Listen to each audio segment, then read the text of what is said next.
Narcisismo. Você já ouviu falar a respeito disso? Você sabia que narcisismo é um transtorno de personalidade? Em alguns casos, como no caso de narcisista patológico grave, pode ser até uma forma de psicopatia? Você sabia que quanto mais você julga uma vítima, que no caso é uma sobrevivente de pessoas narcisistas, mais grave a situação se torna para ela? Você sabia que bullying é crime no Brasil? E pior, você sabia que só pelo fato de você não saber o que é o transtorno de personalidade narcisista e estar julgando outras pessoas, você mesmo pode estar sendo vítima de um relacionamento tóxico com pessoas narcisistas, com verdadeiros parasitas espirituais que estão trancando a sua vida, impedindo que você enxergue qualquer coisa à sua frente e siga adiante no que Deus preparou de lindo para que você seja nessa terra. Meu nome é Gisele, eu sou cardiopediatra, médica com exercício profissional há mais de 20 anos. E o que eu mais tenho visto na sociedade nos últimos tempos são pessoas vítimas de relacionamento com narcisistas, abusivos e tendo suas vidas e almas tragadas e sofrendo com vários sintomas, sinais, muitas vezes acarretando até o suicídio, por nem sequer saberem do que estão passando. E quem sou eu para falar a respeito, já que o transtorno de personalidade narcisista é um diagnóstico psiquiátrico? Eu vou contar aqui uma história para vocês. Durante a pandemia, os serviços de atendimento à criança na cidade praticamente pararam.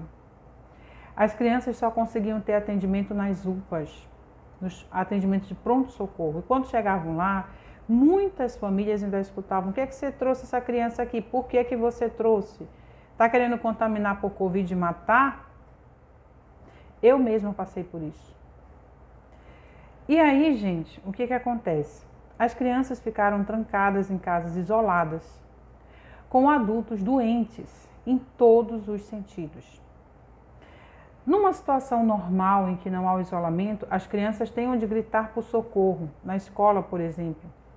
Os professores, com outros coleguinhas. Mas nessa situação as crianças ficaram trancadas em casa, com adultos que só queriam ficar no celular, no tablet, no computador, que mal davam atenção para as crianças. As pessoas dentro de casa não olhavam para si.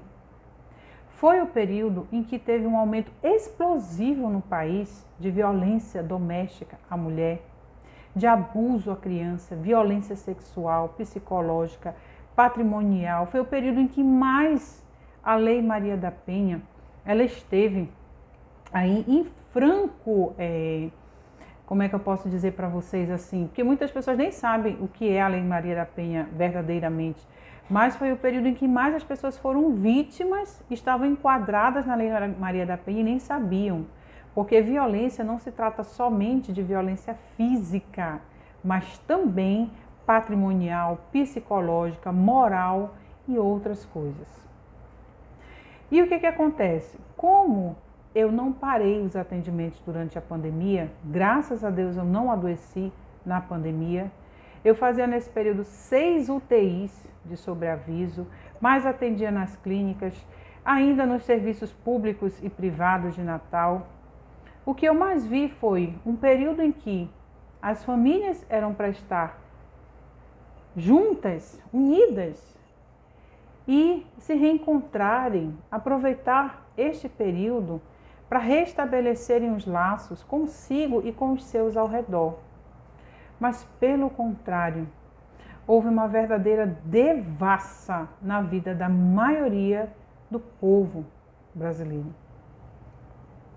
E o que eu vi de pessoas chegando no consultório, com queixas de dor no peito, com queixas de coração disparando, com inúmeras queixas em que eu investigava e não tinha causa orgânica, mas eu via as famílias destruídas emocionalmente, psicologicamente, com inúmeras outras coisas acontecendo. E nesse período também os serviços de psicologia pararam, o serviço social, os atendimentos. Foi um período muito caótico no país inteiro.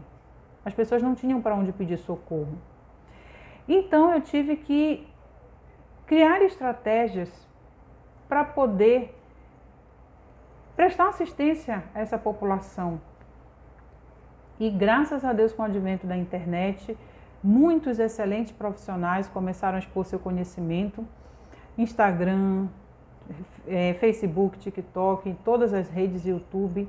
E com isso eu aprendi muito.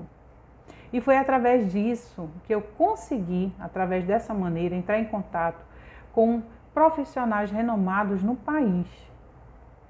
E eles muito gentilmente me atendiam no direct, eu me apresentava como profissional, explicava as situações que eu estava encontrando no consultório e que eu não sabia o que fazer. Então, eles disseram, vou ajudar você a tratar essas pessoas, porque eles precisam sobreviver. Quando passar essa onda, então eles conseguem procurar um tratamento presencial e dar seguimento. E foi assim que eu descobri o que era o termo narcisismo, que eu nunca tinha ouvido falar, a não ser pelo que a gente já conhece, que é aquela pessoa que olha no espelho e é cheia de si. Não, gente, vai muito além disso. Muito além do que vocês possam imaginar. E é como a situação atual que a atriz revelou corajosamente que estava enfrentando e passando. Então, quando eu conheci esse termo, eu pude estudar, busquei, fui atrás, me indicaram livros, eu fui, certo? Sou médica, não sou psicóloga, não sou mais. Naquele momento, os meus pacientes estavam precisando. Eu não conseguia tratar os sintomas cardíacos deles se eles não tivessem esse apoio. E eles não tinham onde encontrar, porque estava tudo fechado. E foi ao buscar ajuda para os meus pacientes que eu descobri um novo mundo que eu não conhecia. Foi a partir do estudo do narcisismo que eu descobri inúmeros outros distúrbios psíquicos, em que são tão comuns no dia a dia que vocês não têm nem ideia. Mentira patológica, por exemplo, a pessoa em que tem síndrome de acúmulo de lixo. Imagine você ter pessoas riquíssimas, que têm dinheiro assim, a conta bancária transbordando, mas que acumulam lixo nas suas casas, em que se você for lá tentar retirar qualquer um deles, a pessoa surta, entra em surto psiquiátrico. Vocês sabiam que existe isso? Então um novo mundo se abriu para mim, graças ao que os pacientes traziam e revelavam. E a partir desses estudos, então, eu conheci o transtorno de personalidade narcisista, descobri que é uma doença incurável. E descobri então por que, por exemplo, que tantos idosos são colocados em casas de repouso e os filhos não vão visitar. E aí a sociedade julga. Ah, que filho ingrato. Ah, esse filho não presta. Ah, isso e aquilo. Na verdade, esse filho, ele está se protegendo, porque para ele se manter vivo, para sua segurança, ele tem que se manter longe do abusador.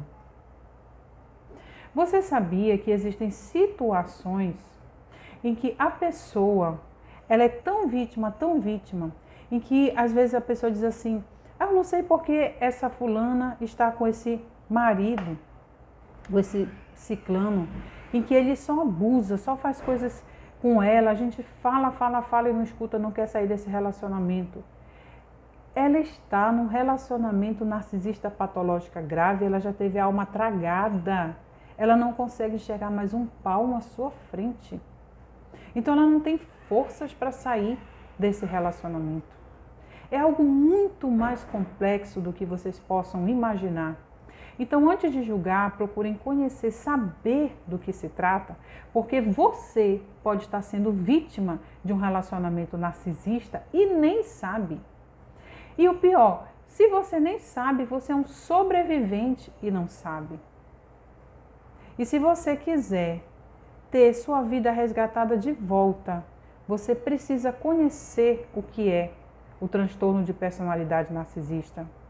se afastar e procurar tratamento, porque muitas vezes as sequelas que ficam na mente, corpo e alma da pessoa são irreversíveis.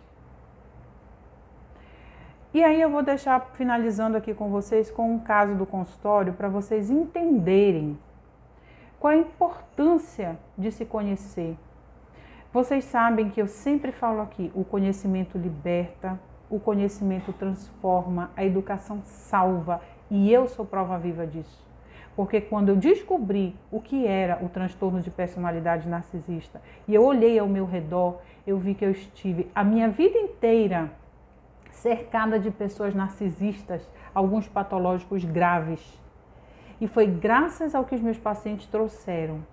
E a minha sede de buscar ver o que estava acontecendo naquele meio, que me permitiu com que eu também visse a minha situação e dissesse, eu não quero isso para a minha vida, e lutasse e transformasse a minha vida da água para o vinho.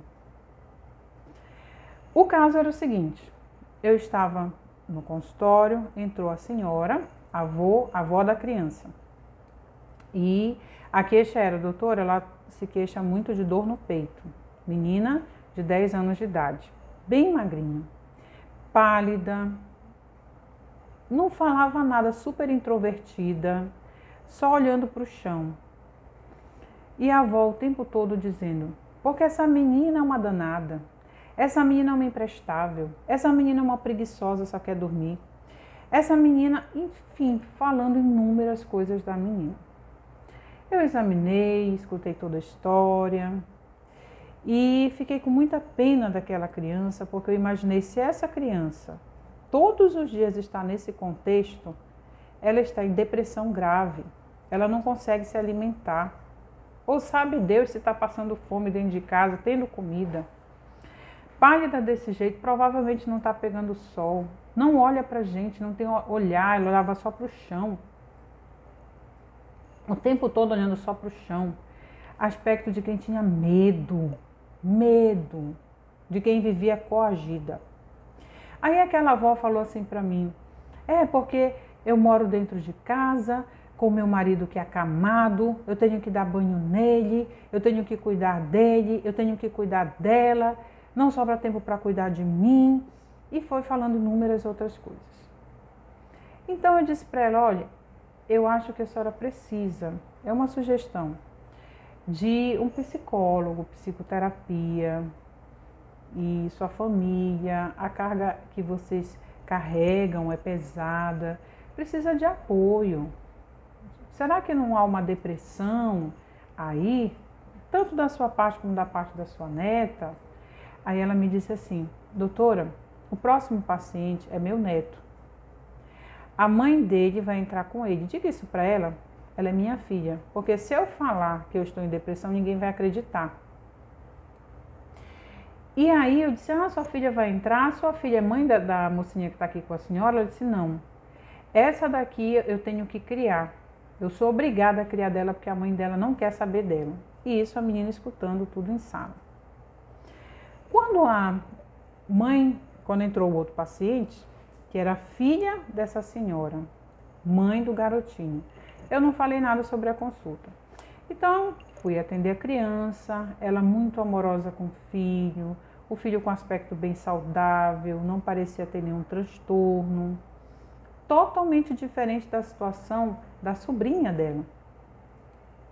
Então eu pedi licença, pedi para o filho dela ir lá para outra sala, para a recepção, para ficar brincando e eu poder conversar melhor com a mãe dele.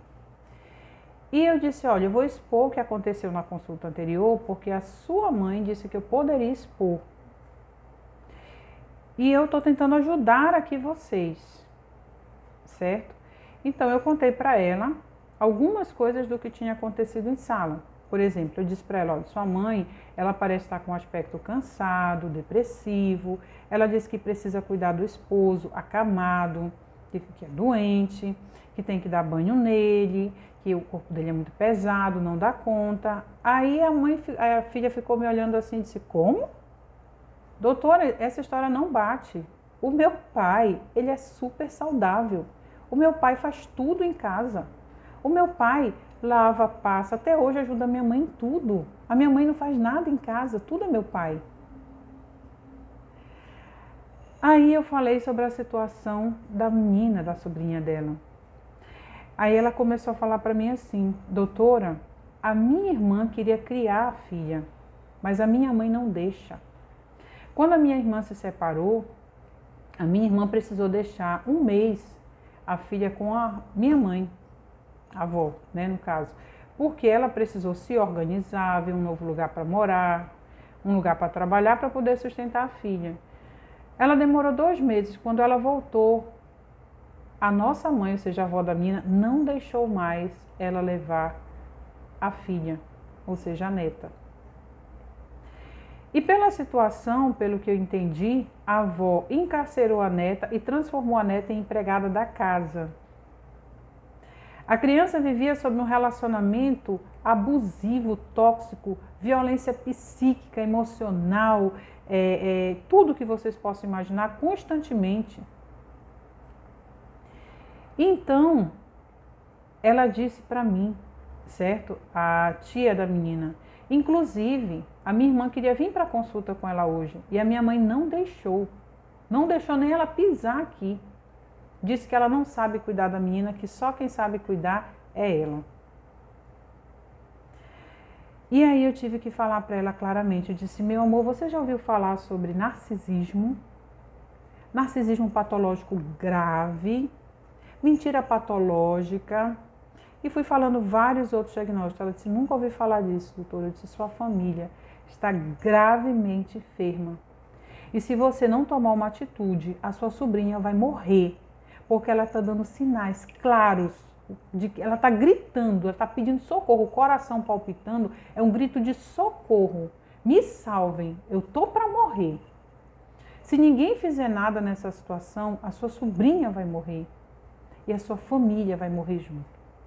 Então anotei para ela o que era narcisismo, anotei para ela indicações de livros, indicações no Instagram de pessoas que são excelentes profissionais e referências no assunto, que muito me ajudaram nesse período a entender o que era para poder ajudar os pacientes, que acabou ajudando a mim mesma, certo? Autoconhecimento, autocuidado, inúmeras outras coisas, foi uma transformação na minha vida, certo? E então ela saiu desnorteada daqui. Passou um tempo, ela voltou, a tia, certo, da menina, com a menina e o filho dela. E a menina estava outra criança. Estava corada, sorridente, já olhava nos olhos da gente. A menina saiu do cárcere que vivia e que ninguém tinha percebido, gente. Voltou para os braços da mãe. A mãe teve que se afastar. A mãe da menina teve que se afastar da sua própria mãe, a avó, para a sua própria sobrevivência e da sua filha. Mas teve o apoio dos irmãos, teve o apoio da família. E claro, eles tentaram convencer a mãe de que era preciso psiquiatra, psicólogo, e ela não aceitou. Ela disse que ela não era o problema, todos eram o problema, menos ela. Por isso, eu digo aqui para vocês, muito cuidado no julgamento se vocês não sabem verdadeiramente o que acontece. E principalmente porque você pode estar sendo uma vítima e nem sabe. Busquem conhecimento. O diagnóstico precoce salva vidas. Paz e bem a todos.